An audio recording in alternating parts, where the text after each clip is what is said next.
I'm just gonna keep this. Except this into even this on like big health guy on 4. Obviously this is gonna be better if I have like a 2-drop, but I'd rather ensure that I have a curve, 3, 4, 5. Yeah, like with Aviana, for instance, like that deck, it's like, yeah, you have your Aviana Kun thing, it overlaps for like, for a few months where they're both in standard and like, people get to do cool, powerful things with it, and then it's gone.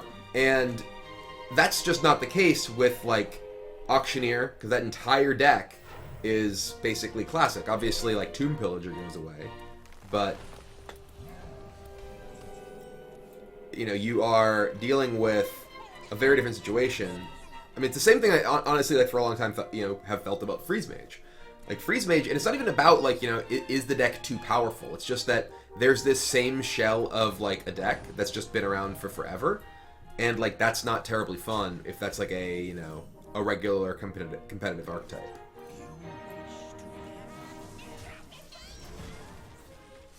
Now, let me actually put my deck up, since I can do that. Dude, here it is.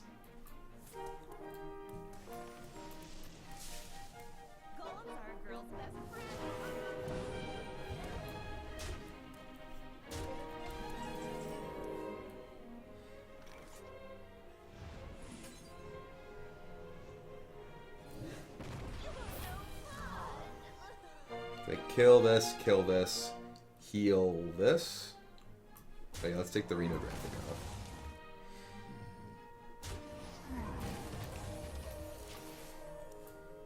It's a pretty bad situation for me. Like once you fall behind the Jade decks, it can be difficult to catch up. Like this deck's good at staying ahead of them usually, but he had the Jade Blossom and Innervate and Aya, which is the best card in their deck. Do you think they need to have more regular, larger sets? I do think that Hearthstone needs more cards, just in general, yes.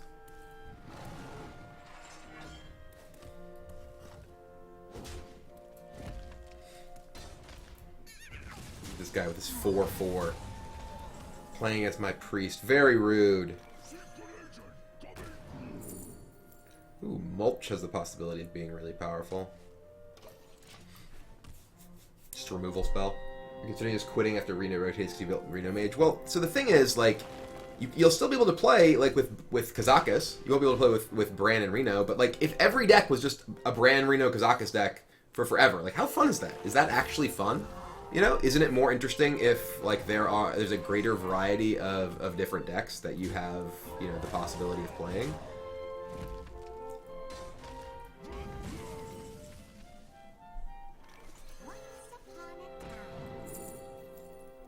Ugh, these kind of suck. We have a Pain if he plays the 3/6. Hungry Dragon is meh. He'll be able to trade into it. At least this turn, it's meh. Twilight Guardian, is that my best option? He's making 6/6 neck. Twilight Guardian's pretty bad. I guess we just take Twilight Guardian. It's probably still just the best one.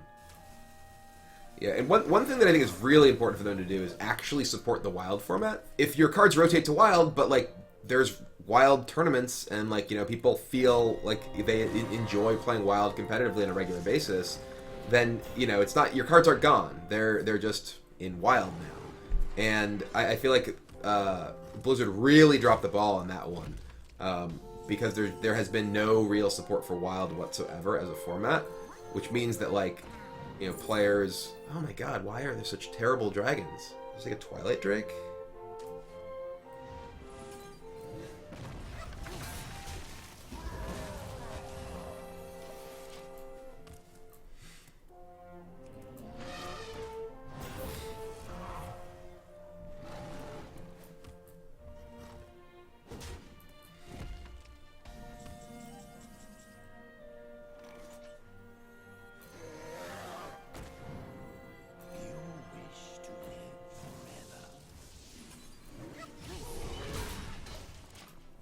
It shows a 4/11. Pretty good.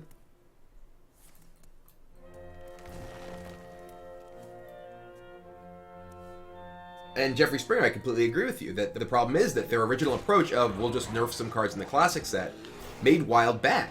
Like, Wild would be a fun format, if you could just, like, play old Handlock there rather than, like, those cards having just been totally removed. essentially, with the like, you know, gutting nerfs that they implemented. If Wild actually had combo Druid versus Handlock versus, like, you know, like Miracle Rogue versus Pirate Warrior, like all these powerful decks, like that's cool. That's, you know, that's actually giving you the ability to play. I don't think I'm dead.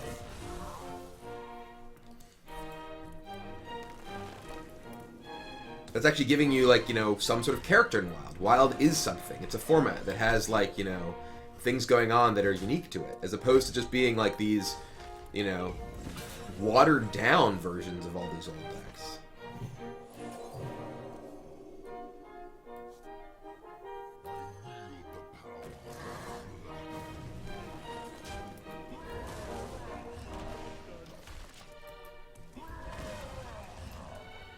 Should they ever try to buff cards?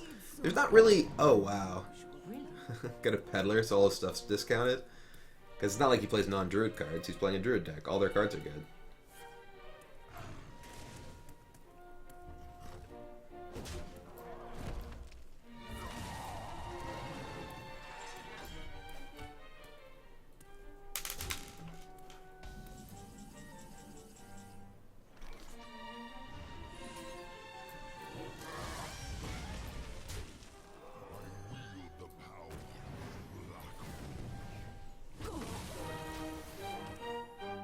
Where's other cards? Innervates, hopefully?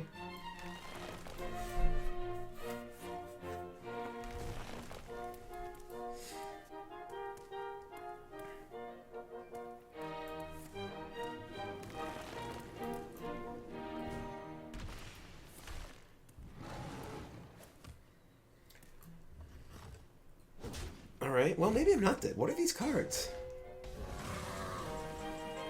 Okay, alright. Are we gonna win? Oh my god. Doing it.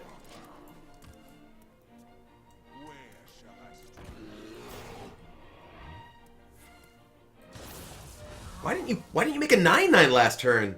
What? You had that in your hand last turn and didn't make a 9/9? Oh my god.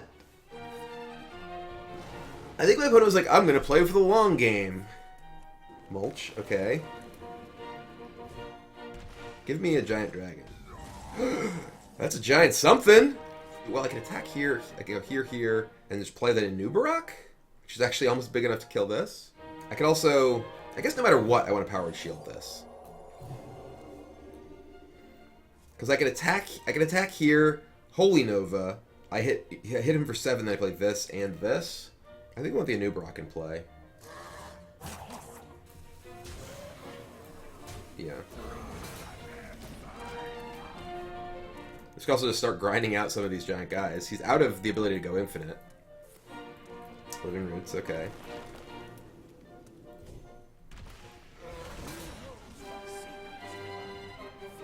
I got a 4/4.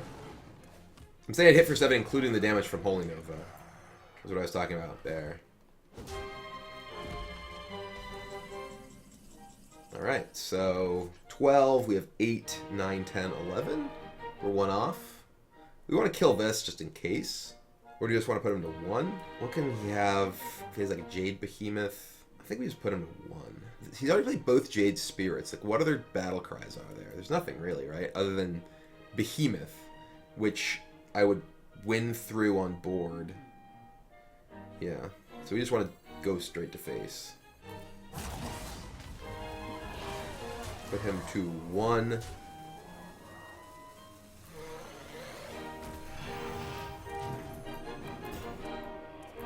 This game looked like it was just so over. Whew. Yeah, I think my opponent was holding on to that Jade Idol, waiting to like draw Auctioneer to like reshuffle or something, but that just created the window where like I was able to get back on the board and have like a pretty big swing turn. And then obviously the Anubarak from the Mulch was pretty sweet, I have to say. My opponent got a Peddler too. I think I may have come out on top of that one, but oh, that was sweet.